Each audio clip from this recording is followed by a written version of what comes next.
जय हिंद विद्यार्थी मित्रांनो, आज जी आपण चर्चा करणार आहे ती इयत्ता 4थी आणि इयत्ता 7वीचा रिझल्ट कधी लागू शकतो स्कॉलरशिपचा, त्याच्याबद्दल आपण या व्हिडिओमध्ये चर्चा करणार. लवकरच विद्यार्थी मित्रांनो ह्याचा रिझल्ट लागेल, कारण का आज तर शनिवार आहे, उद्या रविवार, तर या 2 दिवसांमध्ये तर रिझल्ट लागण्याची काहीच पॉसिबिलिटी नाही. मग जी पुढची जी पॉसिबिलिटी आहे ती आहे की पुढच्या सोमवारपासून ते शनिवार याच्या दरम्यान कधीही रिझल्ट लागू शकतो.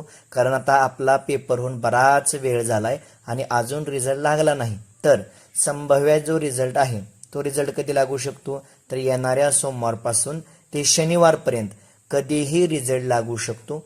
त्याची जी इन जनरल चर्चा आहे ती आपण या व्हिडिओमध्ये करणार आहे.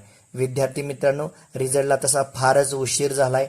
5वी आणि 8वी स्कॉलरशिपची मेरिट लिस्ट कधी अगोदरच लागलेली आहे. आता आपण आता 4थीची सुद्धा संभाव्य रिझल्ट जी आहे तो डिक्लेअर केलेला होता, तीही व्हिडिओ आपण केलतो.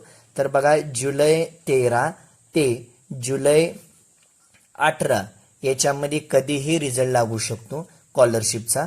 आणि तो जो रिझल्ट आहे तो आपल्याला कुठं बघायचा, काय करायचा, त्याच्यासाठी कोणत्या डॉक्युमेंट्स आपल्याकडे असल्या पाहिजे, त्या महत्त्वाची काय कागदपत्र आहे ती, याचा पूर्ण व्हिडिओ आपण या व्हिडिओच्या अगोदर अपलोड केला आहे. किंवा इयत्ता 4थी आणि इयत्ता 7वीमध्ये पात्र होण्यासाठी किती मार्क लागतील याचाही पूर्ण व्हिडिओ आपण अपलोड केला आहे.